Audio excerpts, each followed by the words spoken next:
আবারও একটু আপনাদেরকে একটা পুরোনো ঘটনা মাথায় ঢুকাইতে চাই। জনৈক বদরুল সিলেটের, তো সে খাদিজাকে ভালোবাসতো, কিন্তু খাদিজা তার প্রেমে সাড়া দেয় নাই। এই জন্য সে রাগান্বিত হইয়া একদিন রাস্তার মধ্যে খাদিজারে হাতের কাছে পেয়ে এসে চাপাতি দিয়া অনেক আদর করে দিচ্ছে। এই ঘটনার পর বাংলাদেশে একটা নাম তৈরি হয়েছিল যে বদরুল লীগ। কারণ এই বদরুল কোনো কমিটিতে না থাকলেও এলাকাতে সে নিজেকে ছাত্রলীগের কর্মী বলে পরিচয় দিত। তো এরকম বদরুলদের কারণে আওয়ামী লীগ শেষ হয়ে গেছে, তাই না?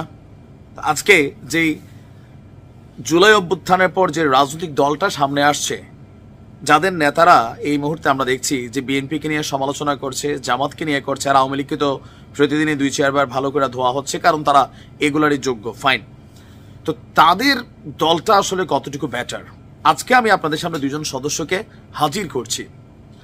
এদেরকে শুধুমাত্র বহিষ্কার করা আমার মনে হয় যে দল থেকে সিদ্ধান্ত কি আসবে জানি না, বাট খুবই স্ট্রং একটা সিদ্ধান্ত আসা উচিত। কারণ দল ঘোষণার আগেই এখনো নিবন্ধন হয়নি, বিভিন্ন জনের বিভিন্ন শতকোটি, তারপর কোটি কোটি টাকা পয়সা, কারো বাবা, কারো ভাই, কারোর চামচা, অনেকেই হিউজ একটা টাকা পয়সা কামাচ্ছেন।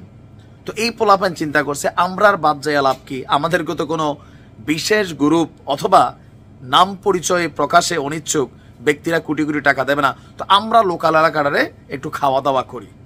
এই চিন্তা করে চট্টগ্রামে জাতীয় নাগরিক পার্টির 2 সদস্য তারা হকারদের কাছ থেকে চাঁদাবাজিতে নামছে।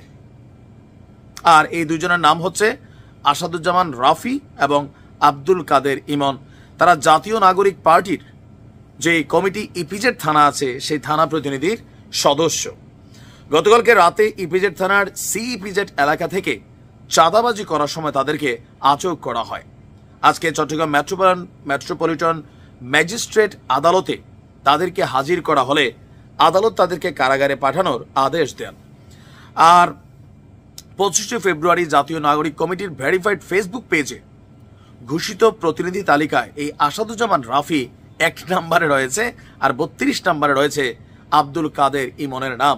তো এরকম চাঁদাবাজ সন্ত্রাসীদেরকে নিয়ে যদি একটা জাতীয় নাগরিক পার্টি গঠিত হয়, তাহলে বুঝতে হবে এদের দৌড় কত দ্রুতই থেমে যাবে। ইপিজেড থানার ওসি বলছেন যে তারা সিপিজেড এলাকায় ভ্রাম্যমাণ কাঁচামাল ব্যবসায়ীদের ভয়ভীতি দেখিয়ে চাঁদা আদায়ের সময় 2 জনকে আটক করে স্থানীয় জনতা। পরবর্তীতে পুলিশ আসামিদের গ্রেপ্তার করে হাজতে পাঠায়। আর এ ব্যাপারে জাতীয় নাগরিক পার্টির এখন পর্যন্ত কোনো মন্তব্য আমরা পাইনি, তবে এই সিমটমগুলা একটা বার্তা দিচ্ছে। দলটার একদম প্রথম থেকে শেষ পর্যন্ত নানান ধরনের অভিযোগ, ইভেন যারা আগামীতে এই দলে যোগ দিবেন লাইক আসিফ মাহমুদ, তাদের কিনেও সাংবাদিক ইলিয়াসের একের পর এক প্রতিবেদন আরো বলছে যে অনেকের নাকি আছে। এরকম যদি হয় ভাই, তো আর আপনারা বিএনপি নিয়ে সমালোচনা করেন, লাভটা কি? আওয়ামী লীগ তো আউট অফ মার্কেট ধরে নিলাম, কি দিবেন উপহার দেশকে? কারণ নেতা যতটা না খারাপ হয়, কর্মীরা দলের 12টা বাজায়, নেতারও 12টা বাজায়। দেখা যাক জাতীয় পার্টি কি সিদ্ধান্ত নেয়, জাতীয় নাগরিক পার্টি। ভালো থাকুন।